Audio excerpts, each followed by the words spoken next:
पंच परमेष्टि भगवान की, आचार्य श्री गुरुवर कुंद कुंद महाराज की जय हो। आचार्य श्री गुरुवर विद्या सागर महाराज की जय हो। परम पूज्य मुनिवर श्री सुधा सागर जी महाराज की जय। दुनिया को जब देखते हैं, समझते हैं, थोड़ी समझ आती है। जब व्यक्ति अपने अंदर की जिजीविषा से थोड़ी मुक्ति पाता है, अपने स्वार्थ से ऊपर उठता है, अपने एक सांसारिक सुख की वांछा से जो ऊब जाता है, विराम लेने का सोचता है, वह व्यक्ति जब दुनिया के संबंध में सोचता है, बड़े रहस्य उद्घाटित होते हैं। दुनिया में तो सभी लोग रहते हैं। एक रहते हैं दुनिया को अपनी दासी बनाते हैं, भोग्या बनाते हैं, अपने सुख के लिए सारी सृष्टि को अपने पैर की जूती बनाने का प्रयास करते हैं। सब मेरे चरणों की दास बने। हर हवाएं, हर दुनिया की शक्ति। दुनिया में ऐसे ऐसे लोग भी हुए जिन्होंने दुनिया को ही दास नहीं बनाया, भगवान को भी दास बनाने का प्रयास किया। इतनी अहंकार की चरम सीमा पर पहुंच गए कि वो ये कल्पनाएं करने लगे, भगवान भी मेरा दास हो। जगत पूज्य था, जगन्नाथ था, त्रिलोकीनाथ था, उसको भी मिटाने के भाव किए, उसको भी हराने के भाव किए, उसको भी मौत के घाट उतारने के भाव हुए।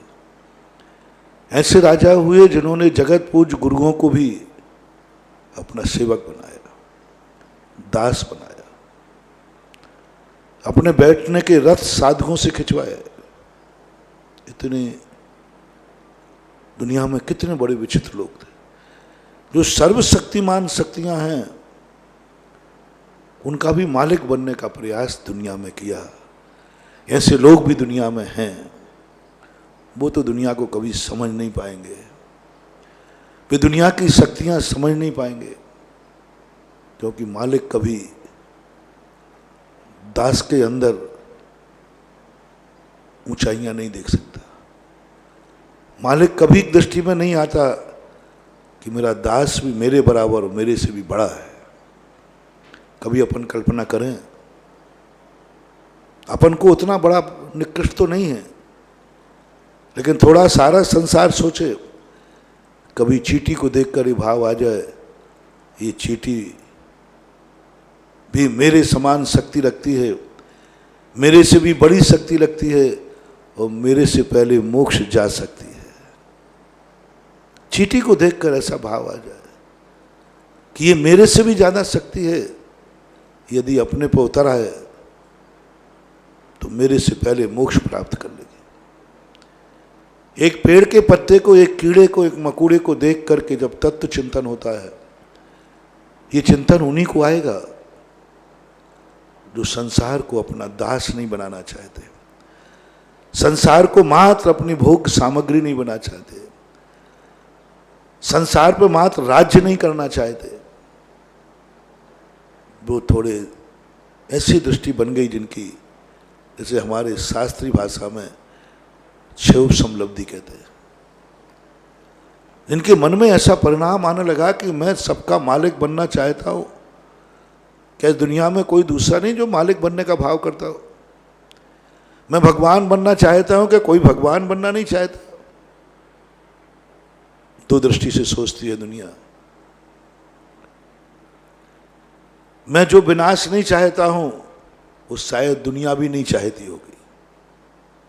दया के दो तरीके। जब हम सोच लेते जो दुख मैं नहीं चाहता हूं वो दुनिया नहीं चाहती, जो मरना मैं नहीं चाहता दुनिया नहीं चाहती, मैं दुख नहीं चाहता दुनिया नहीं चाहती, मैं अभाव नहीं चाहता दुनिया नहीं चाहती, ऐसा करने से हमें दया आती है। क्लिष्टेषु जीवेषु कृपा परतु, दया जागती है, क्योंकि बेचारे मैं भी नहीं चाह रहा, वो भी नहीं चाह रहा, लेकिन एक वो परिणाम, वो दृष्टि होती है जो आज के दिन के लिए प्रासंगिक है। कई लोग तो जो मैंने बता दिया कि वो यही चाहते हैं, मैं जिस दुख से बचना चाहता हूं दुनिया नहीं बचना चाहती। डाकू देखो, डाका डालता है फिर भागता है। मर्डर करने वाला मर्डर कर दूसरे को मारता है, जब उसको मारने आए तो भागता है। वो सोचता है कि मार के मैं ही जानता हूं, मैं ही सारी दुनिया को मारूं, कोई मुझे नहीं मारे, मेरे दुख दूर हों, दुनिया के दुख दूर नहीं। दुनिया के तो हमें कितना भी दुख पहुंचाना पड़े, ये निकृष्टतम बुद्धि है। लेकिन हम उन दो दृष्टियों की बात कर रहे हैं जो एक धर्म को प्राप्त कर चुके हैं और एक धर्म के अभिमुख है। धर्म के अभिमुख वो क्षयोपशम लब्धि की बात, जब व्यक्ति के मन में ये भाव आ जाता है, नहीं, मैं जिस प्रकार से दुखों को नहीं चाहता हूं शायद दूसरा भी नहीं चाहता हो, तीसरा भी नहीं चाहता हो, दुनिया का कोई व्यक्ति दुख नहीं चाहता हो। मैं मरना नहीं चाहता, दूसरा कैसे मरना चाहेगा? अपने अनुसार, अपने जितने न भाव में। हम गरीब नहीं रहना चाहते, दुनिया कैसे गरीब हो? हमारे यहाँ डाका नहीं डले तो दुनिया के यहाँ डाका कैसे डले? मुझे कोरोना नहीं हो तो दूसरा को कैसे हो? कुछ जो जो हम नहीं चाहते हैं उसके मन में एक भाव जागता है कि ऐसा ही सारी दुनिया नहीं चाहती। अनुमान है उसका, क्योंकि मैं नहीं चाह रहा हूं। अब किससे से पूछे जाऊंगा, किस किस से लिस्ट लूंगा कि तुम क्या क्या नहीं चाहते हो? तो सम्यक दृष्टि अपनी आत्मा को टटोलता है, बोले मुझे दुनिया से लिस्ट लेने की जरूरत क्या है? मैं किस किस से पूछूंगा तुम्हें क्या क्या नहीं चाहिए, क्या क्या तुम्हें बुरा है? वो एक अंतस चेतना की एक ऐसी किरण जागती है कि उसकी आत्मा खुद कहने लग जाती है तू क्या क्या नहीं चाहता। जनवाणी से हम पूछें, भगवान से, गुरु से पूछें कि हमें वो चीज चाहिए, दुनिया क्या क्या नहीं चाहती है, तो भगवान भी कह देंगे कि मैं भी नहीं बता सकता दुनिया के संबंध में। गुरु भी तो बता ही नहीं सकेंगे जनवाणी, बस एक आवाज आएगी। इसका एक तरीका है, दुनिया क्या क्या नहीं चाहती। ईमानदारी से तू बैठ जा, तू क्या क्या नहीं चाहता, तू अपनी जिंदगी में क्या नहीं चाहता, बस ये निर्णय लिखना शुरू करो। और जो तेरी लिस्ट बन जाए वहीं नीचे लगा देना, सारी दुनिया भी यह नहीं चाहती। और जो ना चाहते हो तो नीचे लगा देना चाहिए कि नहीं चाहती है, लेकिन एक दिन उन्हें ये निर्णय करना पड़ेगा कि ये मेरी जिंदगी में नहीं आए। हम नरक नहीं जाना चाहते, कोई नहीं जाना चाहता। हम जेल नहीं जाना चाहते, कोई नहीं जाना चाहता। हम बीमार ना हो, कोई नहीं होना चाहता। कुछ ऐसी बातें लिखो जो सारी दुनिया नहीं चाहती। अब बोलो कौन जेल जाना चाहता है? कोई नहीं। कौन बीमार होना चाहता? कोई नहीं। कौन दर्द होना चाहता? कोई नहीं। कौन नरक जाना चाहता? कोई नहीं। कौन निगोद में जाना चाहता? कोई नहीं। बहुत सारी बातें हैं जो तुम्हें सर्वसम्मति मिलेगी जब ऐसा परिणाम जिसको जागने लग जाए। अभावात्मक, क्या क्या अभाव है दुनिया में जो जीवन के लिए दुखदायी है। ये क्षयोपशम लब्धि के परिणाम है। क्षयोपशम लब्धि का एक परिणाम नहीं है, असंख्यात लोक प्रमाण परिणाम है। अभी मैं तो 10-5 परिणामों को बता रहा हूं। अभी तो मैं यही बताया था कल परसों कि क्षयोपशम में लड़ा हुआ जीव अपने परिणामों को वो मानता है कि बुरा क्या है दुनिया में जो हमें नहीं चाहिए, बुरा क्या है। आज मैं दूसरा पॉइंट बता रहा हूं। वो चाहता है कि सारी दुनिया कौन सी बुराइयों से बचना चाहती है, कौन सी विपदाओं से बचना चाहती है, उस तरफ उसका दृष्टिकोण चला जाता है। तो उसके मन में एक परिणाम जागता है, क्या मैं इन अभावों को पूरा कर सकता हूं? कि अभाव को सद्भाव में बदल सकता हूं? नहीं बदल सकता। तो भावना भाना शुरू कर देता है। ये दूसरे नंबर के व्यक्ति हैं। इनको कभी अपन और समझेंगे, क्योंकि आज का प्रसंग दूसरा है। शांतिनाथ भगवान का आज विशेष महोत्सव है और आज के दिन का नाम है शांति धारा दिवस। आज का अपन ने दिवस कौन सा माना था? शांति धारा दिवस। और आज अपन इसी बात को ये भावना भा रहे हैं कि जैसे शांतिनाथ भगवान के बाद आज तक धर्म का विच्छेद नहीं हुआ, ऐसे ही ये शांति धारा, शांतिनाथ भगवान के द्वारा जो धारा बहाई गई धर्म की, यह शांति धारा सदा जयवंत हो। बोलो शांति धारा दिवस, शांति धारा दिवस, शांति धारा दिवस जयवंत हो, जयवंत हो, जयवंत हो। तो उस तरह अपन बचे। ये चर्चा तो अपन बाद में कर लेंगे, अपनी नेत श्रृंखला में चल ही रहा है अभी। तीसरे व्यक्ति वो होते हैं जो ये लिस्ट बनाते हैं, मैं क्या चाहता हूं, मैं क्या नहीं चाहता हूं, ये नहीं, मैं क्या चाहता हूं, मेरी क्या क्या तमन्नाएं हैं, क्या क्या तमन्ना है, मैं क्या चाहता हूं। बस तुरंत नीचे लोट लगाता है। संसार के अच्छे व्यक्ति भी यही चाहते हैं, संसार भी यही चाहता है। जो नहीं चाह पा रहा है वो नशे में है, अज्ञान में है, मिथ्यात्व है। जिस दिन उसकी आंख खुलेगी, जिस दिन होश होगा, उसी दिन वह भी यही चाहेगा जो मैं चाल रहा हूं, क्योंकि मेरी आंख खुल चुकी है। मैं से देव साध गुरु की आंख लग चुकी है। कौन व्यक्ति है जो अपनी आंख से नहीं गुरु की आंख से देखता है, जो अपनी आंख से नहीं जिनवाणी की आंख से देखता है, जो भगवान की आंख से देखता है, सारी सृष्टि को स्वयं देखना बंद कर देता है, भगवान के ज्ञान से देखता है। पूज्यवर कुंद कुंद भगवान प्रवचन सार की चूलका में कहते हैं, जो भगवान की आंख से भक्त को, देखो अधिकार कितना बड़ा दे दिया। भक्त कौन है सच्चा? बेटा कौन है सच्चा? जो पिता की कमाई को उपभोग कर सकता है, जो पिता की हर वस्तु को अपनी मलकियत कह सकता है। पिता की वस्तु है अपनी। ऐसा ही कोई भक्त कौन है जो भगवान की आंख को अपनी आंख बना सकता है, भगवान की वाणी को अपनी वाणी बना सकता है। बहुत गजब की चीज है। आगम चक्कू साहू की परिभाषा यही बनाई, जो अपनी आंखों से नहीं भगवान की आंखों से दुनिया देखता है। अरे भाई, भगवान की आंखें तुझे कैसे मिल गई? वो हमारे पिता हैं, मैं उनका बेटा हूं, बस खत्म हो गया। भक्त का अर्थ धार्मिक भाषा में भक्त कहते हैं, सामान्य भाषा में उसे बेटा कहते हैं। भगवान की आंख मुझे मिल गई, मैं भगवान की आंख से देखता हूं क्योंकि मैं भक्त हूं। जब जब तुम्हें इस सृष्टि ऐसा लगे, ऐसी अनुभूति आए, ऐसा पुरुषार्थ करो, मैं अपनी आंखें बंद करता हूं और अब जो कुछ भी देखूंगा भगवान की आंख से देखूंगा। ऐसी अनुभूति आ जाए तो आपको वह सब कुछ दिखने लग जाएगा जो भगवान को दिखता है, क्योंकि आंख तो वही है। जब भगवान की आंख मुझे मिल जाएगी तो जो भगवान ने देखा वह मुझे भी दिखेगा, जो भगवान ने विचार किया वो मुझे भी विचार आएगा। बस एक बार इतना अधिकार, ऐसी अनुभूति तुम्हें आ जाए कि तुम संसार में जो कुछ भी देखो भगवान की आंख से देखना। अब पहला पुरुषार्थ करो कि भगवान की आंख तुम्हें कैसे मिले, भगवान तुम्हें कैसे आंख दे दे, भगवान की आंख का उपयोग तुम कैसे करो। कौन हो तुम? कौन हो तुम? पहले बेटा बनना पड़ेगा, पहले भक्त बनना पड़ेगा, पहले उनको जगत पिता मानना पड़ेगा, फिर उसके बाद तुम्हारे लिए उपभोग कर सकते हो। और जिस दिन तुम्हारी आंखें, सम्यक दृष्टि का अर्थ क्या? सम्यक ज्ञान का अर्थ कुछ नहीं, ज्ञान तो अपने पास था।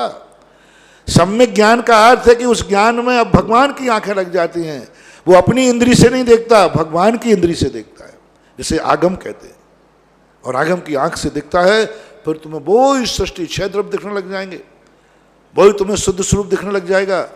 तुम्हारी भूल सबसे बड़ी यही है कि इस दानी दुनिया को तुम अपनी आंख से देखना चाह रहे हो, इसलिए तुम फेल हो। विज्ञान कहता मैं अपनी आंख से देखूंगा, मर जाओ तुम तो पूरी सृष्टि को नहीं देख पाओगे। और सम्यक दृष्टि भक्त कहता है मैं भगवान की दृष्टि से देखूंगा। वैष्णव दर्शन में महाभारत में आया ना, एक संजय नाम का कोई व्यक्ति हुआ है, संजय दृष्टि। संजय अपनी आंखों से नहीं देखता था, एक बार एक गुरु ने उनको एक दृष्टि दी थी। वहां पर उन्होंने वर्णन किया, गुरु ने, संजय जब तुम मेरी आंखों से देखोगे तुम्हें वह दिखेगा जो मैं देखता हूं, और जब तुम अपनी आंखों से देखोगे तो वही दिखेगा जो तुम देखते हो। अब हमें क्या देखना है, फैसला करो। तुम जो देखते आए हो वही देखना है तो तुम्हारी आंखें काफी हैं।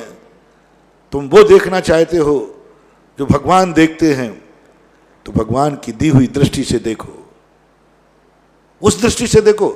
यदि भगवान जो देखते हैं वो देखो, और जैसे ही भगवान जो देखते हैं वो देखना, वो आंख तुम्हें मिल गई तो तुम्हारा बिल्कुल, तुम्हारा ज्ञान, तुम्हारी अनुभूति, तुम्हारे ज्ञान, भगवान क्षय द्रव्यों को जानते, तुम भी क्षय द्रव्यों को जानो। तुमने कुछ नहीं जाना, लेकिन तुम उतना सब जान जाओगे जो भगवान ने जाना है, वो सब जानो। लेकिन भगवान, तुम चाहते हो कि मेरा गुरु जो देखता है वह मैं देखूं, मेरे गुरु को जो शांति धारा में दिखता है वो दिखे, मेरे गुरु को जो मूर्तियों में एनर्जी दिखती वो मैं देखूं, मेरे गुरु को इस मंत्र में जो शक्ति दिखती वो देखूं, मैं भक्तांबर में जो शक्ति दिखती है वो देखूं। तो तुम अपनी आंख से नहीं, गुरु की आंख से देखना, गुरु की आंख से देखना। तुम्हें यदि इस खम्भे में भगवान देखना है तो प्रहलाद की आंख से देखना होगा, तुम्हारी आंख से नहीं दिखेगा। तुम्हारी आंख से एक पिलर दिखेगा, प्रहलाद की आंख से देखना पड़ेगा। एक बार कभी गुरु की आंख लगा के देखना, गुरु क्यों देगा, तुम कौन हो उसके। पहले गुरु के भक्त बनो, गुरु के शिष्य बनो, गुरु को स्वीकार करो, तब उसके बाद गुरु की संपत्ति भोगने के अधिकारी हो। और एक बार तुम गुरु के प्रति समर्पित हो गए, फिर गुरु से भी पूछने की जरूरत नहीं, गुरु की आंख तुम्हारी आंख बन जाएगी, और जो जो गुरु को दिखता है वो सब तुम्हें दिखेगा। संजय ने कहा ठीक है, गुरु ने कहा जब जब तुम्हें देखना है कुछ ऐसा जो तुम्हारी आंख से नहीं दिखता है, मैंने जो दृष्टि दी उससे देखना। जब संजय गुरु की दृष्टि लेता था तो वही दिखता था जो गुरु को दिखता है, और जब वो अपनी आंख पे आ जाता था वही दिखता है जो सबको दिखता है। तो जब ऐसी दृष्टि हमें बन जाए कि मैं क्या चाहता हूं, उसका निशान लगाओ। फिर दूसरे समय पे ऑडिट कराना, चाहते तो बहुत कुछ हो, चाहते तो दुनिया के हो। हर व्यक्ति चाहता है मैं 363 साल का पुरुष मैं ही बन जाऊं, एक भाव में ही। हर चाहता है महापुरुष मैं ही बन जाऊं।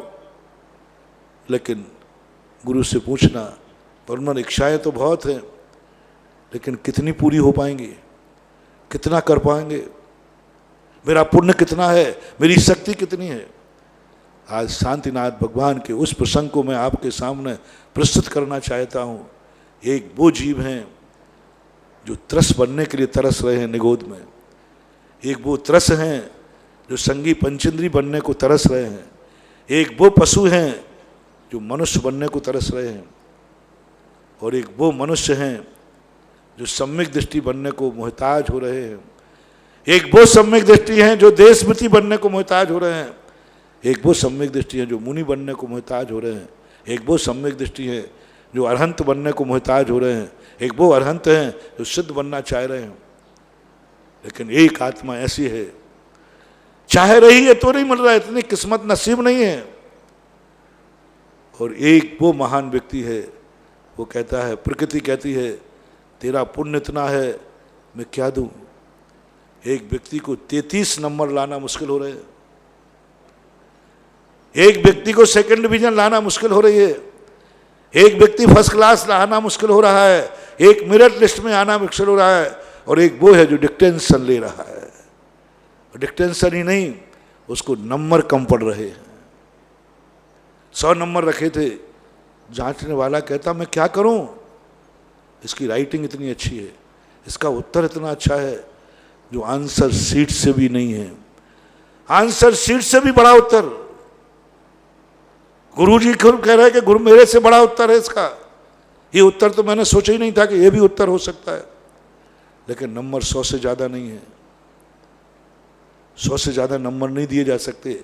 और इसकी काफी में इसने इतना लिख डाला है कि ये 100 से अधिक नंबर पाने का अधिकारी है।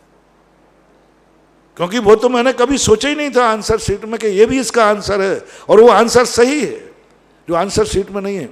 लेकिन 100 नंबर से ज़्यादा नहीं दे सकते। धन्य है ऐसा शिष्य जिसको गुरु के नंबर कम पड़ जाए, 100 नंबर कम पड़ जाए, गुरु का हाथ कांप जाए कि मैं कैसे नंबर दूं इसको, इसका नंबर अन्याय हो जाएगा, लेकिन मैं करूं क्या, 100 नंबर से ज़्यादा दे नहीं सकता। और इसने लिखा है 100 नंबर से ज़्यादा। ये 3 महापुरुष ऐसे ही हुए जिनमें आज प्रसंग 16वें तीर्थंकर शांतिनाथ भगवान का। शांतिनाथ भगवान ने ऐसा पुण्य, क्या है ये तमाशा, 3 पद, इससे ज़्यादा पद दुनिया में किसी को मिल नहीं सकते। मैंने पूरे 63 साल का पुरुषों में देखा कि अधिक से अधिक कौन से पद एक जीवन में एक व्यक्ति धारण कर सकता है। बस चक्रवर्ती और तीर्थंकर ही मिला, बस दूसरा नहीं मिला एक जीवन में। क्योंकि दूसरा पद कौन सा लेंगे, चक्रवर्ती के अलावा बलराम, नारायण वो इससे छोटे हैं, वो इसके अंतर्गत आते हैं। जो वैभव बलराम का है, जो वैभव शांतिनाथ का है, और चक्र अर्धचक्री का है, वो इनके पास है। वो 3 खंड है, ये तो पूरे बहुत बड़े। क्या बनाओ इनको 300 दे, चक्री 9 बलभद्र हो गए, 9 नारायण हो गए। अकेला मात्र एक चक्रवर्ती और तीर्थंकर 2 पद हैं जो एक साथ बन सकते, एक साथ बन सकते। बलभद्र नहीं बन सकते, हलधर नहीं बन सकते, सुदर्शन चक्रधारी नहीं बन सकते, अर्धचक्री नहीं बन सकते। 63 साल के पुरुषों में पूरी प्रकृति ने कहा क्या दूं, इसने पुण्य तो इतना कमा लिया कि ये 63 के 63 पद लेने लायक है। इतना पुण्य कमाया शांतिनाथ ने, लेकिन 63 पद संभव ही नहीं एक पर्याय में। तो प्रकृति ने मजमूर के कहा जितने बन सकते उतने दो। बोले महापुरुषों में क्या बनाऊं, महापुरुष में 24 तीर्थंकर माता पिता बनाऊं? तीर्थंकर के माता पिता नहीं हो सकते। तीर्थंकर के माता पिता नहीं हो सकते, कदापि नहीं हो सकते। तीर्थंकर के यहां तीर्थंकर का जन्म नहीं हो सकता। क्या गजब की बात है। कोई तीर्थंकर विवाह करते, बेटे हो जाएंगे, चक्रवर्ती हो जाएंगे, लेकिन किसी तीर्थंकर के तीर्थंकर, यानी कोई तीर्थंकर का पिता नहीं बन सकता। 24 पद वो चले गए। और महापुरुषों में कौन आते? और बताओ, दूसरे कामदेव तो आ ही रहा है, नारायण प्रधान ले लिया, बरबर ले लिया, हो ही नहीं सकते। अब रहा मात्र कामदेव का पद। बोले दे दो जो दो, इसको वो कम है, क्योंकि इसका बैंक बैलेंस अपरंपार है। यानी 3 पदों से ज्यादा प्रकृति के पास आइटम है ही नहीं, इससे ज्यादा कुछ दे ही नहीं सकते, इससे ज्यादा डिग्री है ही नहीं। और पारसनाथ कहते अब हमारा पुण्य तो है, क्या पुण्य कमाई होगी, सब तरफ से फवारा। ऐसे लोग भी दुनिया में हुए, ऐसे लोग भी दुनिया में हुए। तीर्थंकर प्रकृति का वंद कैसे कर लिया होगा। जगत को इतने प्यारा, जगत इनको इतना प्यारा था, जगत से इतना प्यार करते थे। जगत, सारे जगत को अपने दुख, जगत के दुख नहीं मानते थे, जगत के दुख को अपना दुख मानते थे। हमने जो कहा था अभी पहले, वो एक सम्यक दृष्टि की बात कही। अपना दुख संसार का दुख है, बांटने की बात कहते संसारी पर। तीर्थंकर कहते हैं नहीं, मेरा दुख संसार का दुख नहीं, संसार का दुख मेरा दुख है। मेरे आंसू संसार के आंसू नहीं, संसार के आंसू मेरे आंसू। तब तीर्थंकर प्रकृति का बंध बनता है। कामदेव का पद बना होगा, ऐसे ही नहीं बना होगा। क्या भक्ति की होगी, क्या भगवान की भक्ति की होगी, क्योंकि कामदेव का पद भक्ति से ही मिलता है। अनेक कारण भी हो सकते हैं। एक कारण है भक्ति, इतनी भक्ति कि भगवान के गुणानुवाद करते करते उनके शब्दकोश खाली हो जाते हैं। भगवान की भक्ति करते करते उनका दिन छोटा पड़ जाता है, शाम होने लग जाती है, अभी भक्ति पूरी नहीं हुई। भगवान का गुणानुवाद करते गला चिपक जाता है, शब्द ही नहीं निकलता, तो भी उनकी भक्ति पूरी नहीं होती। भगवान के दर्शन करते करते आंखें थक जाती हैं, अपने आप बंद हो जाती हैं, लेकिन उनका दर्शन पूरा नहीं, तो वो तृप्त ही नहीं होते। देखते हैं तो देखते चले जाते, भगवान को देखते हैं तो देखते ही चले जाते। कैसे बनते हैं कामदेव? जो भगवान के वैभव को देख करके, भगवान को देखते उनको पलक झपकाने का भाव नहीं आता। देखते देखते देखते आंख कब बंद हो जाती है, पूरा जीवन का अंत हो जाता है, मौत हो जाती है, फिर भी वो तृप्त नहीं होते, फिर भी वो ऊबते नहीं हैं। ऐसी भक्ति जिनकी होती वे कामदेव बनते। जिनके कान भगवान की प्रशंसा सुनते सुनते, भगवान के गुणानुवाद सुनते सुनते, गुणवानों के गुण सुनते सुनते कान थकते ही नहीं, उनके कान में बोर नहीं होते। अब बहुत हो गया, बंद करो, मेरा सिर दर्द करने लगा, तुम नमोकार मन सुनाया जा रहा है, बंद करो, भक्तांबर सुनाया जा रहा है, बंद करो। नहीं, जिनके कान थकते ही नहीं, असीम कान अपने आप बंद हो जाते, बहरे हो जाते हैं, मरण को प्राप्त हो जाते हैं, लेकिन वो अपने कभी ये नहीं कहता मेरे कान पक चुके हैं, मेरे कान थक चुके हैं। आखिर मैं कितना सुनूं महाराज आपके प्रवचन, बहुत सुन चुका हूं, कितने सुनूं महाराज, आप बताओ कितने सुनूं। जिसने कितने लगा दिया वो कामदेव नहीं बन पाएगा।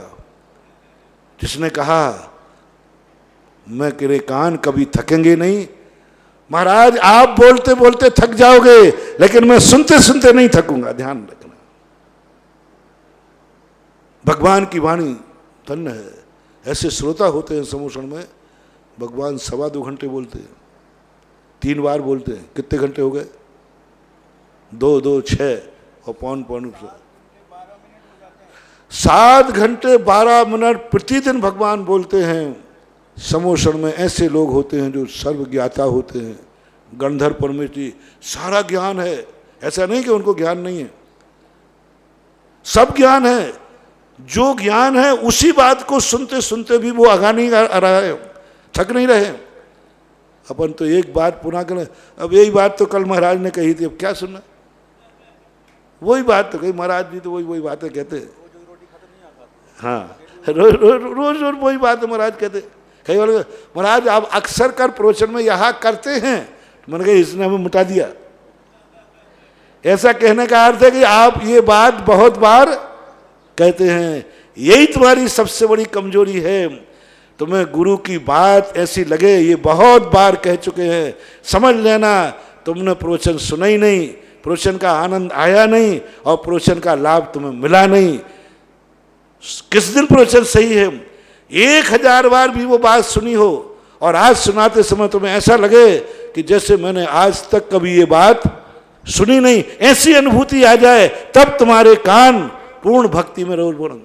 और 1000 बार सुन चुको वही बात, लेकिन 1001 में बात में भी ऐसी अनुभूति आए, नहीं मैंने तो कभी सुनी नहीं, ऐसा आनंद आए। भगवान के दर्शन की बताई थी ना मैंने एक बार, कि भगवान का दर्शन करते करते तुम्हें आया, कल वही भगवान तो थे। हर दिन तुम्हें ऐसा लगे कि मैंने ये मुद्रा तो भगवान की कभी देखी ही नहीं, ऐसा स्वरूप तो मैंने देखा ही नहीं। और आप पूरी जिंदगी से उसी भगवान का दर्शन कर रहे हैं और तुम्हें हर दिन ऐसा लगता मैंने ऐसी मुद्रा कभी देखी नहीं। तो कल नहीं आए थे क्या? आया था, भगवान तो वही हैं। बोले नहीं भैया हम कुछ नहीं जानते, मैंने तो आज तक ऐसा देखा ही नहीं। जिस दिन तुम्हारी आंखें भगवान के दर्शन को प्रतिदिन नया देखें और पूरी जिंदगी भर उनको प्रतिदिन नया देखें, उस दिन समझ लेना आंखों की भक्ति हो गई। आंखें ये तुम्हें कामदेव बना देंगे।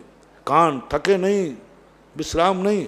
गणधर परमेष्टि पूरा ज्ञान है, लेकिन उनके कान थकते नहीं। वही सब बातें, वही सब कुछ है, लेकिन वो कहते नहीं मैं तो नया सुन रहा हूँ, ये प्रश्न तो मैंने कभी सुनी नहीं, ये बात तो मैंने कभी सुनी नहीं। अरे भाई टेप रिकॉर्ड देख लो ना, कल 2 दिन पहले भी यही बोला था। बोले नहीं भैया वो कुछ अलग था, आज कुछ अलग है। परसों सुनने में आनंद नहीं आया था, आज सुनने में आनंद आ रहा है। शब्द वही था, पकड़ नहीं पाए। जैसे मैंने कल कहा था ना, चरण वही हैं जो 20 साल से बने हैं, लेकिन मैंने कल कहा था ना उन चरणों को मैं प्रतिदिन दर्शन कर रहा हूं। उन चरणों में जो आज आनंद आया वो पहले आया ही नहीं। अरे महाराज रोज को तो आप जाते वहीं पर, नहीं वो नहीं आया। दर्शन तो आपने किए हैं लेकिन अनुभूति नहीं है। महाराज ने परसों वो बात कही तो थी, लेकिन परसों आनंद नहीं आया था, आनंद आ जाए तो आनंद आया, ये नया हो गया ना। तो जब जब तुम्हें महापुरुषों की वाणी नई नई लगे, समझ लेना तुम्हारे कानों से भक्ति हो गई, तुम गानों से लबालब भर गए। और उसके बाद भी थकना मत। अगले भाव में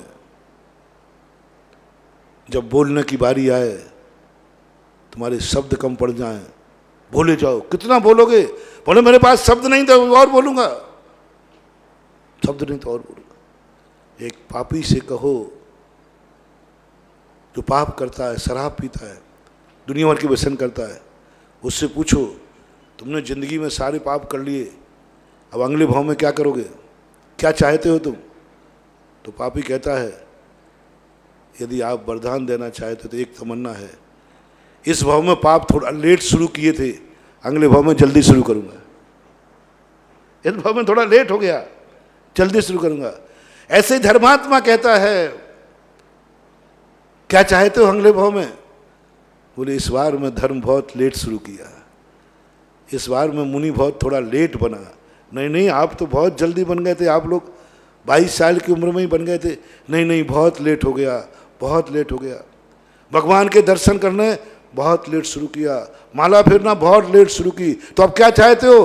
बस अगले भाव में जाते ही मुझे सब शुरू करना है, जाते ही करना है। पापी का भी यही भाव तुम्हारा भी। जिस दिन तुम्हें ये भाव आ जाए, तृप्त मत होना, पूजा से तृप्त मत होना। ये परिणाम जागे मैंने पूजा लेट शुरू की है, अगली बार अगले भाव में जल्दी शुरू करूंगा। मैंने माला बहुत देर शुरू की है, मैंने गुरु को बाद में समझा है, मैंने आहार बाद में दिया, बहुत बाद में। अगली बार तो नियम से और जिंदगी भर दे रहे, पूरे जिंदगी भर का आनंद बता रहा हूं। जो जो तुमने धर्म क्रिया अनंत बार कर ली और ऐसा परिणाम जागे कि नहीं मैंने लेट शुरू की, अगली बार जल्दी शुरू करेंगे, समझ लेना तुम्हारी भक्ति फलीभूत हो गई। ये है सच्ची भक्ति। भक्ति वो नहीं है कि भक्ति करने के बाद अब महाराज बहुत हो गया ना, आप कितनी माला फिरवाओगे, कितनी पूजाएं कराओगे, कितने बार दर्शन को करोगे, कितनी भगवान बैठा लो, कितना दान दोगे। दान देने वाला कौन दानी है सबसे बड़ा, कौन चक्रवर्ती बनेगा वो अभी बताता हूं। अभी मैं कामदेव की बात कर रहा हूं। भक्ते सुंदर रूपम, शांतिनाथ ने क्या किया होगा। थके ही नहीं वो भक्ति में, थकी नहीं उनकी आंखें दर्शन में, थके नहीं उनके हाथ माला फेरने में, थका नहीं उनका गला भगवान की पूजा करने में, थका नहीं उनके कान को सुनने में। प्रकृति कम पड़ गई कि हे चक्र, हे शांतिनाथ के जीव, मैं कामदेव से बड़ा कोई चीज नहीं है, कामदेव से बड़ी सुंदर चीज नहीं है। तेरी काफी में तो इससे भी ज्यादा लिखा है, लेकिन मेरे पास कुछ है ही नहीं। प्रकृति दे नहीं पा रही, प्रकृति को देने लायक नहीं है, प्रकृति को क्षमा मांगना पड़े। और अंत में जब चक्रवर्ती बने, वो ऐसे ही नहीं बन गए, ऐसे ही नहीं बन गए। किमिक्षिक वरदान देता है, 10-10 भवों से किमिक्षिक वरदान देते हैं, कोई भी दरवाजे मेरे खाली नहीं जाएगा। और सब कुछ देने के बाद भी अब कितना दें, तुम चिड़चिड़ा जाओगे। तुमसे थोड़ा, पहली बात तो तुम्हारे दान के भाव होते ही नहीं। जिस दिन दान का प्रोत्साहन हो जाता तुम्हारे, हे भगवान महाराज की बुद्धि पलटो, पता नहीं अब क्या कहने वाले हैं। हाँ, दान के प्रोत्साहन ज्यादा लोगों को अच्छे नहीं लगते। 100 में से 90 लोगों को दान का प्रोत्साहन अच्छा नहीं लगता, दान अच्छा नहीं मानते। कुछ लोगों को लगता है तो अब महाराज जी आप कह रहे हो तो ठीक है, दिए देता हूं। रोते हुए देते, आनंद उल्लास नहीं देते, उल्लास नहीं होता। देते हैं, थोड़ा दे देते, ऐसी बात नहीं। अभी शर्म लाज तो है, थोड़ा लगा लेते हैं चौका। आहार भी दे देते, दान भी दे देते, मंदिर में भी देते, पांडली में सब देते, लेकिन एक गौरव देना है। अब सब दे रहे हैं तो कैसे कहते आपका, अब भैया सबने दे दिया ना, अब भैया सब दे रहे हैं तो अब समाज में रहना है तो बोलो होता है कि नहीं। तो मैं गलत तो नहीं बोल रहा हूं, समाज में ऐसे कुछ लोग हो गए, पहले भाव नहीं दे, सबने दे दिया, अब भैया सबने दिया तो तुम लोग घर में बैठ के, अरे भैया देना ही पड़ेगा। बोले क्यों? अब सब दे रहे हैं तो इज्जत का सवाल है। अब चतुर्मास हो रहा है तो नहीं देंगे तो कैसे बने? कुछ मंदिर बन रहा है तो कुछ ना कुछ तो देना ही पड़ेगा। कुछ लोग लोक लाज में दे देते हैं, लोग क्या कहेंगे, लोक लाज में देते हैं। कुछ लोग ऐसे कहते, बस महाराज अब मेरा बजट नहीं है, अब मेरी श्रद्धा नहीं है। उत्साह से देंगे, जो देंगे, जितना देंगे उत्साह से देंगे, लेकिन एक पॉइंट पे आके कह देंगे बस महाराज अब मेरी श्रद्धा नहीं, अब मेरी शक्ति नहीं है, अब मेरी भावना नहीं है, बस। इस दान को मैं बुरा नहीं कह रहा हूं, तीनों सभी दान स्वीकार है। मैं चक्रवर्ती बनाने की बात कर रहा हूं। चक्रवर्ती कौन बनेगा? मैं ये नहीं कह रहा हूं कि ये दान बुरे हैं, नहीं, ये हैं, ये बना देंगे। तुम्हें थोड़े बहुत दान बनाओगे, थोड़े बन जाओगे, घर के थोड़े से मालिक बन जाओगे, बड़े बनोगे घर में, और थोड़ा दोगे तो पार्षद बन जाओगे, और बनोगे तो थोड़ा सा और बड़े बन करके विधायक बन जाओगे। चक्रवर्ती बनाना है। चक्रवर्ती बनाने की विधि यह है, जो सीमा नहीं करता, असीम। कितना दान दोगे? कोई सीमा नहीं है, कोई सीमा नहीं है। सब कुछ देने के बाद फिर क्या दोगे? बोले फिर भी कोई सीमा नहीं है। दो उदाहरण तुम्हें देता हूं, दान कैसे बनता है। एक मुनिराज पड़गान हुआ, पूज्यवर समंतभद्र महाराज ने लिखा, एक देवता उनकी परीक्षा करने आया। बोले ये कभी थकता नहीं है, दान के नाम पर कभी इसने पूर्ण विराम नहीं लगाया, और यहां तक कहा कि इस भाव में भी नहीं, अगले भाव में, जन्मांतरों में, इस बार मैंने दान लेट से शुरू किया है, अगली बार मैं जन्म से ही दान देना शुरू करूंगा, मेरा बस चलेगा। तो देवता आ गया। देवता ने मुनिराज का रूप धारण किया, निर्विचिकित्सा अंग में।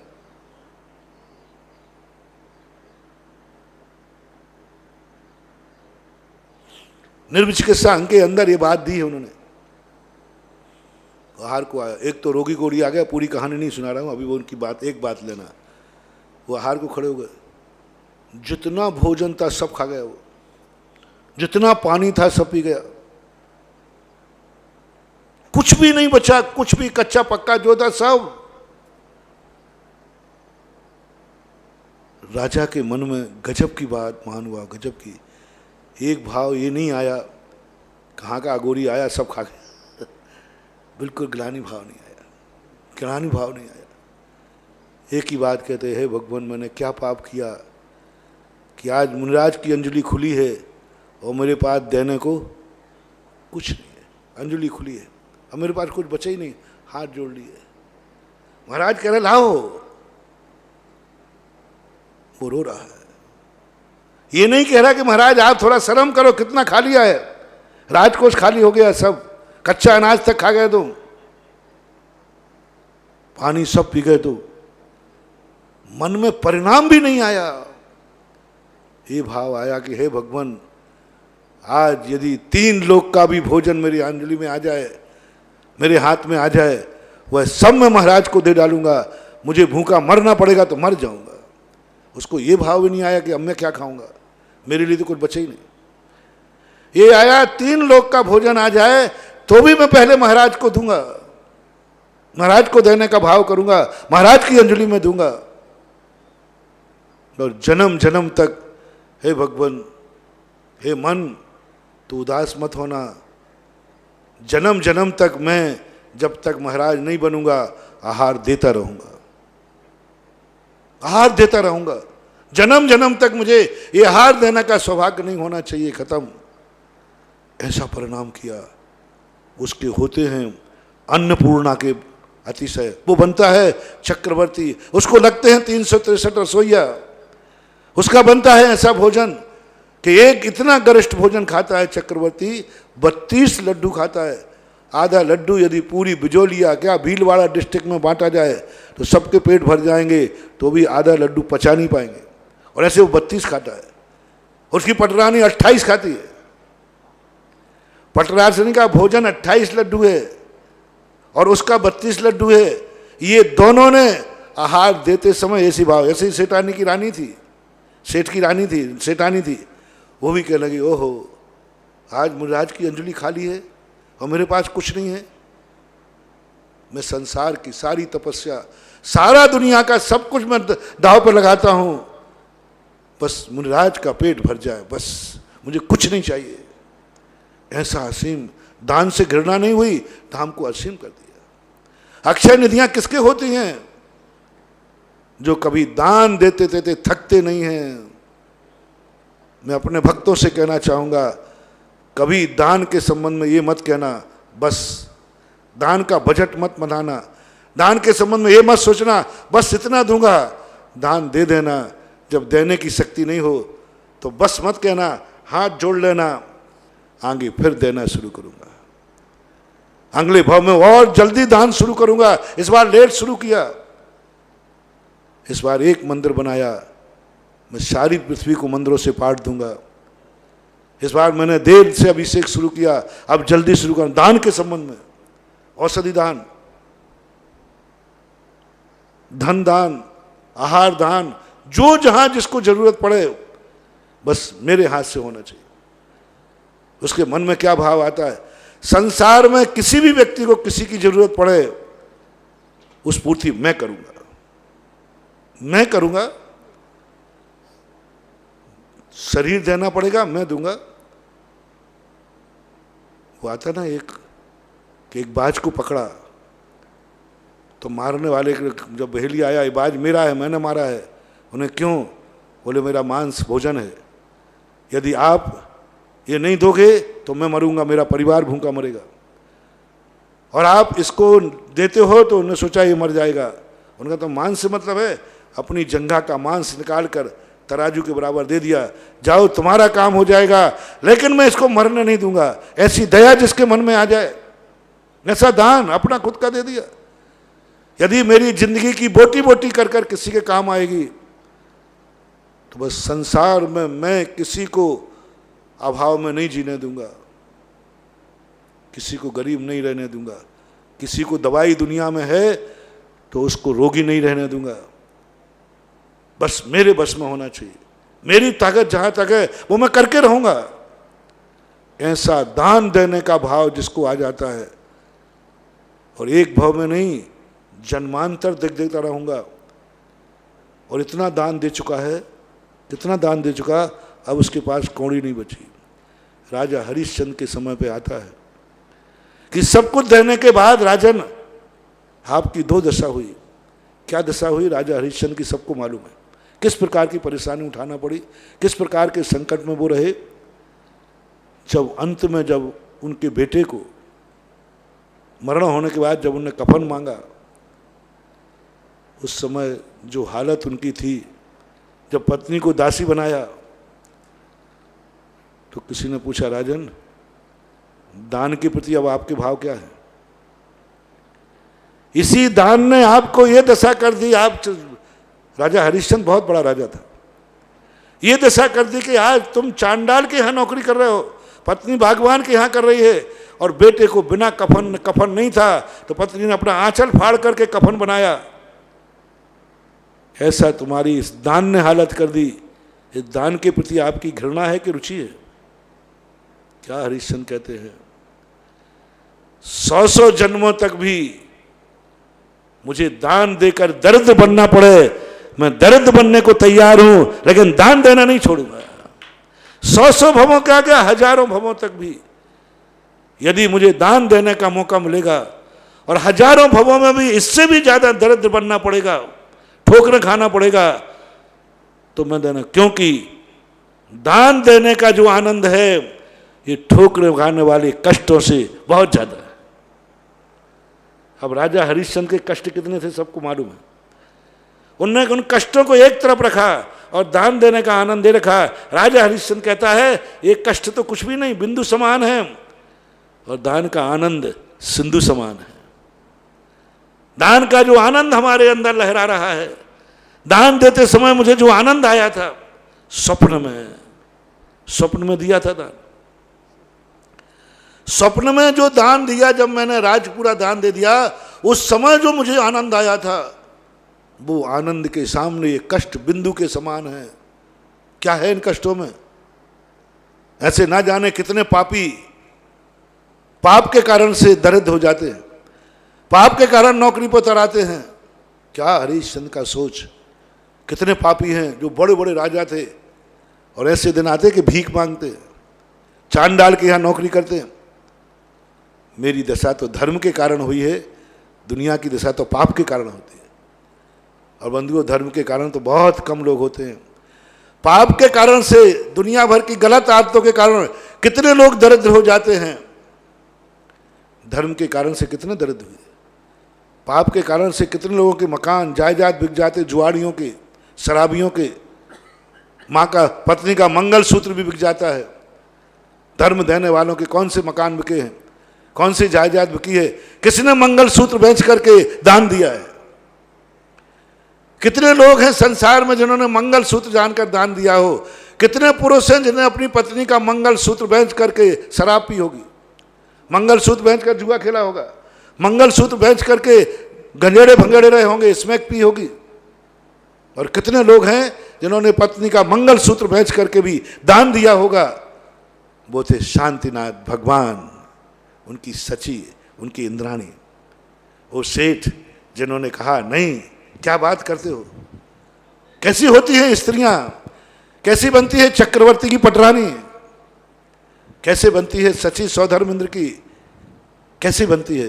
बंधुओं, जिसके मन में ऐसा परिणाम जागता है, जब कोई घर में दान की बात आती है तो पत्नी मंगलसूत्र तार के देती, ये ले जाओ, बोले ये तो मंगलसूत्र है। अरे तुम क्या बात कर रहे हो। इस संसार में कितनी पापी दुर्भाग्नी महिलाएं हैं जिन्होंने अपने पतियों की पाप और बुरी आदत के कारण से मंगलसूत्र बेचना पड़े। मैं तो गर्व करता हूं, मेरा बेटा, मेरा पति, मेरा भाई, मेरा पिता, आज हमारे आभूषण कम से कम दान के लिए बिक रहे हैं, धर्म के लिए बिक रहे हैं, प्रभु के मंदिर के लिए बिक रहे हैं, दान देने के लिए बिक रहे हैं। ले जाओ, क्या करूंगा इनको, कल चोर आ जाएगा ले जाएगा। कल चोर भी मंगलसूत्र, चोर कभी ये नहीं देखता चोर कि मंगलसूत्र नहीं चुराना, चोर ले जाएगा, डाकू ले जाएगा, कहीं गिर जाएगा। मुझे गर्व है कि आज मैंने अपना मंगलसूत्र दान के लिए दे दिया। ये लोग बनते हैं चक्रवर्ती, ये बनते हैं चक्रवर्ती की पटरानी। मंगलसूत्र नारी को सबसे ज्यादा प्रिय क्या है, सबसे ज्यादा मंगलसूत्र होता, बताते भारतीय नारी को। सोने चांदी के आभूषण, पहली बात तो आभूषण ही प्रिय होते, बहुत प्रिय होते। रोती है जब, यदि तुम कभी मांगना, आप लोग अपना प्रैक्टिकल करना, एक आध बार पत्नी से कहना, वो मैंने तुझे एक बार वो हार दिया था ना, वो दे दे, मुझे बेचने जाना है, घाटा लग गया है। उसका चेहरा देखना तुम थोड़ा, रो पड़ेगी। वो हार दे तो देगी, रोते हुए देगी नहीं। जैन और छत्राणी कहती है, क्या बात कर रहे, आपके लिए व्यापार के लिए? हाँ, मुझे गर्व है कि आज मेरा हार मेरे पति के धंधे के काम आ सका। आंसू नहीं आएगा, पति कांपेगा, पति रोएगा कि मैं तेरा हार कैसे ले लूं। छत्राणी कहेगी, क्या बात करते हो, ये हार कोई चोर ले जाएगा तो आज आपके काम आ रहा है। ऐसे ही दान देते समय छत्राणी रोएगी नहीं, मैं तेरा आभूषण दान में दे आऊं, तेरा आभूषण बेच करके मैं मंदिर बनाऊं, तेरे आभूषण बेच करके। तब वो छत्राणी कोई होगी जो भाभी सची होगी, वो कहे, क्या बात करते हो, मंदिर से प्रिय मेरा आभूषण। अरे मुझे गर्व है कि मैं उन पापन नारियों में नहीं है जिनके आभूषण पाप के लिए बिके हैं। मैं वो पुण्यात्मा जीव हूं, मैं वो भाग्यशाली हूं कि मेरा आभूषण दान के लिए बिक रहा है। मेरा बिक रहा है, मेरा नाम जो बहुत दान के लिए बिक रहा है, मेरी बहुत बड़ी शक्ति है, बहुत बड़ी चीज है। कितनी नारियों को ऐसा भाव आएगा, लो मैं चक्रवर्ती बनाता हूं, चक्रवर्ती की पटरानी का रास्ता बनाता हूं। लोग कहते हैं मुझे सची कैसे बनूंगा, सची को देख के मुंह में पानी आता है। पटरानी बनने के लिए लोग बैठे रहते, मैं पटरानी कैसे बनूं राजा की, लो मैं बना रहा हूं, आज खोल रहा हूं भंडार शांतिनाथ भगवान के जन्मदिन पर, दीक्षा के दिन पर और मोक्ष के दिन पर। कभी तुम्हें ऐसा भाव आ जाए, कभी तुमने आभूषण बनाए, हे भगवान ये यदि कभी बिके भी तो दान के लिए बिके, धर्म के लिए बिके। यदि मुझे कभी गरीब को देखकर, जैसे मैंने बता दिया, फुटपाथ पे आ जाऊं लेकिन दान के नाम से आऊं, मेरे परिवार में कोई ऐसा पापी ना होवे तो मेरा मकान, मेरा धन, मेरी दौलत पाप के लिए बेचना पड़े। हे प्रभु यदि तुम मेरी किस्मत में फुटपाथ पे ही आना लिखा है तो मेरी सारी संपत्ति दान में देने के बाद मैं फुटपाथ पे आने को तैयार हूं। यदि गरीबी लिखी है किस्मत में तो दान देकर गरीब बनूं, यदि नौकरी करना ही लिखा है मुझे तो दान देने के बाद मैं दरिद्र हो जाऊं और दूसरे के यहां नौकरी करूं। और उस समय भी जब तुम्हें नौकरी मिले दान को मत कोसना। लोग कहेंगे और दे ले दान, और बन ले राजा हरिश्चंद्र सत्यवादी। हरिश्चंद्र की बहुत निंदा हुई जहां जाता। देखो ये है दानियों के हाल, ये है महाराज जी की बात मानने के हाल, और बन ले सुधा सागर का भगत। हाँ ऐसे ही निपटाएंगे वो। लॉकडाउन में भी फोकट में शांति धारा नहीं कराएंगे, लॉकडाउन में भी और बने। देख सब कुछ महाराज ने लगवा दिया दान में। बहुत लोग कहेंगे, धर्मात्माओं को बहुत टोकते हैं। धर्मात्मा के जीवन में कुछ घटित हो जाए, 1000 लोग व्यंग करने वाले होते हैं। उपवास करने वाले को सुबह चक्कर आ जाए, और कर ले उपवास, और कर ले उपवास, यही सब टाइटल सब घर के, और कर ले उपवास। अरे भाई चक्कर तो बिना उपवास करने वालों को भी आते हैं। ब्लड प्रेशर लो बिना उपवास वालों का नहीं होता भाई, होता है। नहीं उपवास करने को और कर ले उपवास, ऐसे ही होगा, ये और उनको टाइटल दे दिया। अरे भाई ब्लड प्रेशर लो तो कभी भी हो सकता है, खाने पीने वालों का होता है, लेकिन मिलता है। कोई भी चीज कर लेंगे धर्म। और चला जाए शिखर जी की वंदना, शिखर जी की वंदना में एक्सीडेंट हो जाए और चला जाए वंदना को, ज्यादा पटर पटर करता है। अरे भाई एक्सीडेंट तो पापियों के भी होते, दुनिया के होते, सब में कहते। मुनि महाराज को कुछ सब और बन लो महाराज, अब महाराज बन गए हो तो देखो अब कुछ नहीं कर सकते। अरे भाई जो बीमारी महाराज को है वो गृहस्थों को नहीं है। एक महाराज को दांत में कुछ पारिया हो गया तो सब लोग, महाराज जी देखो महाराज बनने का कितने बड़ा खतरा है, और बनो महाराज। अरे मैं था वहां पर, मैंने जब फटकारा मैंने कहा ये सारी अस्पतालें दांतों की हमारे लिए खुली हैं क्या? मंजन नहीं करने। अरे तुम तो गृहस्थ हो दिन में 3-3 बार, हम लोग तो जिंदगी में कभी मंजन नहीं करते। आज मान लीजिए हम लोग नहीं करते, बुरुश नहीं घिसते, तो ये अस्पतालें हम लोगों को बनी है या जो दिन में 3-3 बार दांतों को रगड़ते हैं उनके लिए बनी है? लेकिन धर्मात्मा बेचारा सीधा साधा होता है, जो कहना है कह दो। यही है। एक मुनि महाराज देखिएगा, होती है, हो जाती है। अब हो गई तो हो गई, पापियों को भी तो होती है। ऐसी स्थिति में लेकर के, लेकिन हर व्यक्ति कहता है और दे दे दान।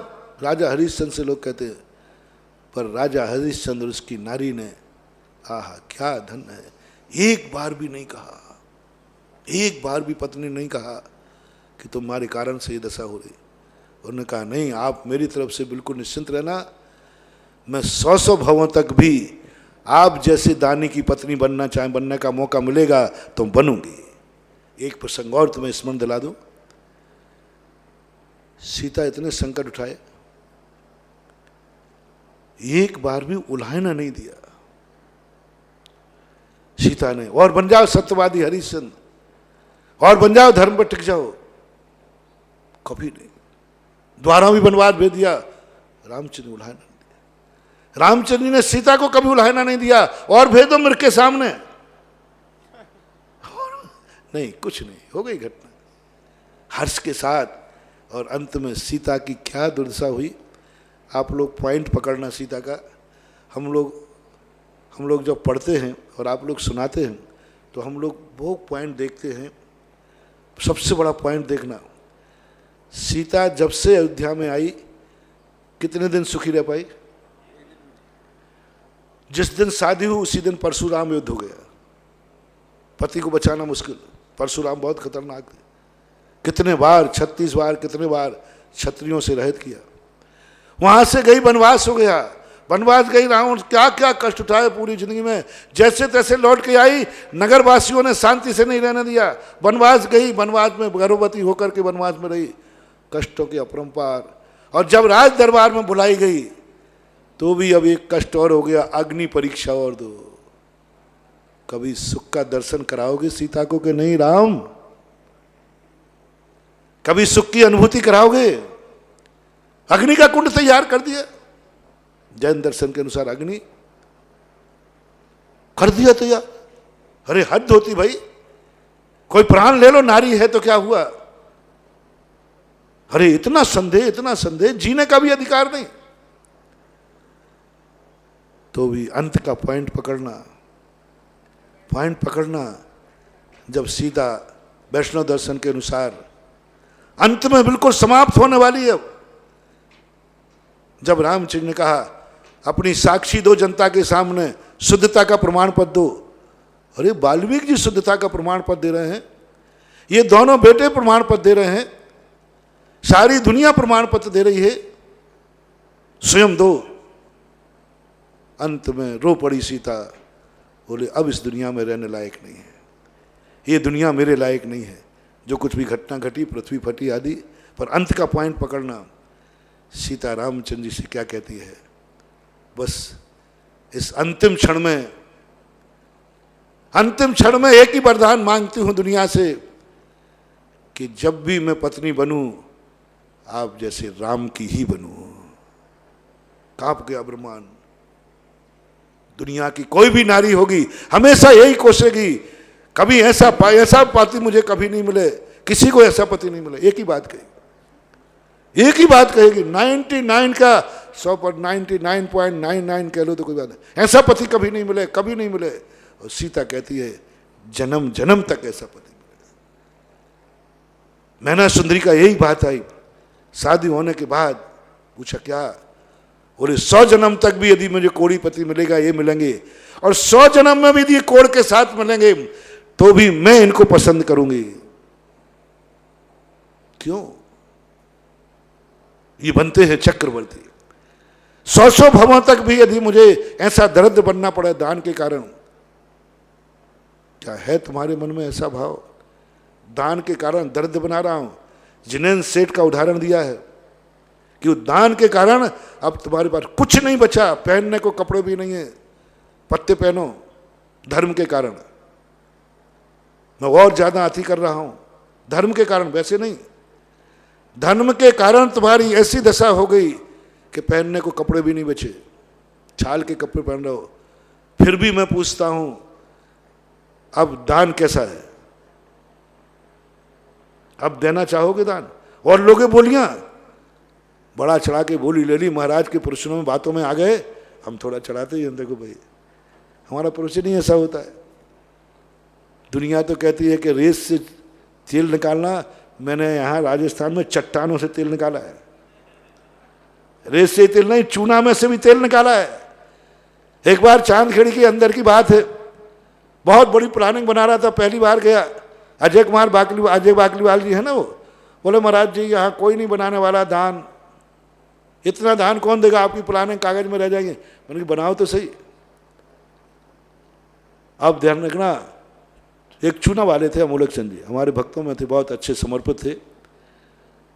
बोले महाराज जी ये अध्यक्ष जी हैं, इन्हीं से आप 5000 से ज्यादा बुलवा लो तो जानू।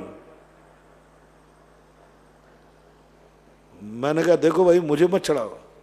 एक राजकुमार जी बढ़ जाते थे, उन्होंने कहा महाराज जी यदि वो कार्य अध्यक्ष है, यदि अमोलक चंद जी बाबू जी दान बोल देवे, आप जो चाहते और एक एक आइटम आप कोई बनवा लें। मैंने देखो मुझे पानी पे मत चढ़ाओ। बोले महाराज आप करवा लीजिए, फिर देखो तुम्हारा, फिर मान लूंगा कि चांदखेड़ी में और आप में चमत्कार है। अब बताओ मेरा चमत्कार दाव पे लगा। बोले मैं उस दिन चमत्कार मानूंगा। मैंने कहा आज तो बहुत बड़ी चुनौती मिल गई, अब क्या करूं? बस उस दिन जो मैंने तहे दिल से प्रवंचन किया कि हे भगवान, यदि मैंने तेरी सच्ची भक्ति की है, हे आदिनाथ भगवान, यदि मैंने तेरा सच्चा नमोस्तु किया है, और हे पूज्य गुरुदेव का मैं आचार्य विद्यासागर का सच्चा चेला हूं, और मेरी साधना यदि सच्ची है, तो आज मुझे चुनौती मिली है कि तुम्हारा अतिशय जब मानूंगा तब करा लो। 2 दिन बाद ही प्रवचन 2 दिन हुए चांदखेड़ी की महिमा पर। तीसरे दिन अमोलक चंद ने खड़े होकर अध्यक्ष ने कहा, ऐसा बड़ा दान पूरा का पूरा गेट में बनाऊंगा। और 30-40 लाख का गेट था वो, जो भी लगा उसमें। अब उन्होंने कहा, और जैसे उन्होंने बोला तो मैंने देखा कहीं दूसरे तो नहीं, वही अमोलक चंद जी हैं। और जो कमेटी ने देखा तो एक दो तो कहते, महाराज जी ये दे देंगे। और मैं भी हिल गया कि जो 5,000 नहीं दे वो क्या देगा। ओहो, जिन्होंने मेरे कोटा चतुर्मास के अंदर 11,000 का कुछ वो होता था, क्या वो होता ना, ये दीप पूजन होता था। राजमल पाटोद जी, कैलाश चंद जी शराब वगैरह थे, राजमल जी कोषाध्यक्ष थे, ये लोग बेचारे सब में लगे रहते थे। कोई 11,000 5,000 का दीप पूजन के लिए घूमते थे। पर अमोलक चुनाव वालों ने 11,000 में दीप पूजन नहीं किया, पूरे 4 महीने में। अंत में दिवाली के बाद फिर 5,000 या 3,100 किया, तब किया। जब कमेटी ने कहा कि भाई अब दिवाली हो गई, कोई करना नहीं, 3,100 या 5,000, तब हुआ। मतलब इतने ज्यादा उन्हें। और जो वहां वरदान हुआ, पूरा गेट बनाया, मरने के पहले स्कूल बना गए, स्कूल बना के गए और अवभाग्य मान के गए। फिर मैंने कहा भैया अब मैं, तो सारी कमेटी कहा अब मान गया कि आप भक्ति सच्ची थी ना, भगवान की सच्ची भक्ति थी, सच्चा गुरु का चेला हूं और सच्चे धर्म पर विश्वास रखता हूं, सफलता मिलेगी। तो कहने का भाव ये है कि कभी कभी बातों में आकर तो मान लोग व्यंग करेंगे, और दे लो दान, बोलियां ले लो बड़ी बड़ी, अब कहाँ से चुकाओगे, ये लो लॉकडाउन हो गया। बड़े बड़े दान वाले के लोग कह रहे अब लॉकडाउन हो गया, अब तो 1 साल तक कोई दान वान आना ही नहीं, कोई देगा ही नहीं। अरे चिंता मत करो रे, हो दान बोलने वाले चिंता मत करो, जैसे लॉकडाउन खुलेगा तुमने जो कमाई 10 साल में नहीं कमाई वो इस साल में कमाओगे, जो 10 साल में कमाई नहीं हुई वो इस साल में होगी। आपको यदि दान पर विश्वास है, बस शर्त एक है कि तुम्हें एक नियम लेके चलना है कि मैं दान से कितने भी संकट आ जाएं, मैं दान से कभी ऊबूंगा नहीं, सदा एक ही भाव करूंगा। यदि दान के कारण से मुझे 100 भवों तक भी दरिद्र बनना पड़े तो मैं दान से दरिद्र बनने को तैयार हूं, क्योंकि दुनिया पाप से दरिद्र बनती है, पापियों से दरिद्र बनती है। धर्मराज जुआ से दरिद्र बने, सारी दुनिया हार गए, और हमें तो गर्व है कि हम दान दे करके दरिद्र बनेंगे। ऐसा परिणाम यदि तुम कर लो, ऐसी तुम कर लो, तो जाओ, तुम्हारी जो 10 साल में नहीं कमा पाए वो 1 साल में कमाई हो जाएगी। और ऐसा परिणाम करने वाले होते हैं शांतिनाथ चक्रवर्ती। इसलिए शांतिनाथ के 3 पदों की महिमा मैंने बना दी संक्षेप में। तीर्थंकर कैसे बने, कामदेव कैसे बने, और चक्रवर्ती कैसे बने। और ऐसी शांतिनाथ भगवान के समय को शांतिधारा दिवस क्यों घोषित किया गया कि इनका धर्म भी सच्चा था। समंतभद्र महाराज ने गजब कहा कि हे भगवान, जब आप जन्म लिया तो आपने लक्ष्मी के पास गए नहीं, लक्ष्मी आपके पास आई। जब आप राजा बने तो आप राजाओं के पास नहीं गए, राजा आपके पास आके मुठबद्ध हो गए। शांतिनाथ भगवान को युद्ध नहीं लड़ना पड़ा, सब राजा अपने आप आते थे, वे तो घूमने गए थे 6 खंड को पर्यटन में। और जब आपने दीक्षा ली तो संयम अपने आप आपके पास आ गया, जब आपने ध्यान किया तो केवल ज्ञान आपके पास आ गया, और जब आप ध्यान में बैठे तो मुक्ति रूपी बधू को आप लेने नहीं गए, मुक्ति रूपी बधू आपको बरमाला लेके आ गई।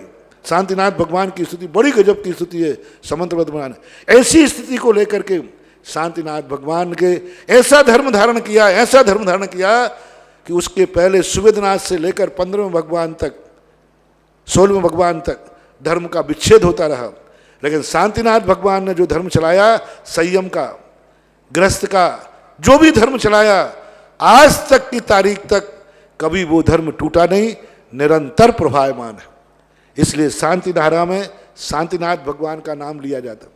जब भी कोई कार्य करते हैं, शांति विधान क्यों करते हैं? इसलिए करते हैं शांति विधान, शांति धारा, इसलिए कि जैसे श्री शंकर का पुण्य था कि उन्होंने जो धर्म चलाया वो आज तक चल रहा है, इसी प्रकार इस शांति धारा से जो फल मुझे आज मिले, ये मेरे जन्म जन्मांतरों तक फल मिलता रहे, इसलिए इसका नाम शांति धारा है।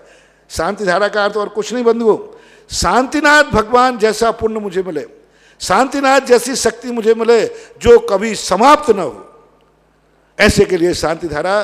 तो आज का अपन ने जो दिवस बनाया, शांति धारा दिवस, सभी लोग आज अपने मोबाइल से अपने लोगों को जब भी फोन करेंगे बस एक ही शब्द बोलेंगे, शांति धारा दिवस जयवंत हो। सबके लिए आज दिन भर, अभी जो सुबह हो गया हो, आज जितना भी शाम तक, रात के 12 बजे तक जो भी फोन करेंगे, जिनके भी फोन आएंगे, फोन उठाओगे या फोन करोगे, पहला शब्द आप बोलोगे शांति धारा दिवस जयवंत हो, शांति धारा दिवस जयवंत हो, शांति धारा दिवस जयवंत हो। और वैसे मिलोगे, आपसी में भी मिलो तो एक ही बार शांति धारा दिवस जयवंत हो, ये प्रचार आपको करना है। और आज इतने कह करके विराम करता हूँ। महावीर भगवान की जय। प्रिय परम पूज्य इंदिरिया पक्ष मुनि पुंगव श्री सुधासागर जी महाराज की जय। समस्त मुनि संघ की जय। जिनवाणी की ज्ञान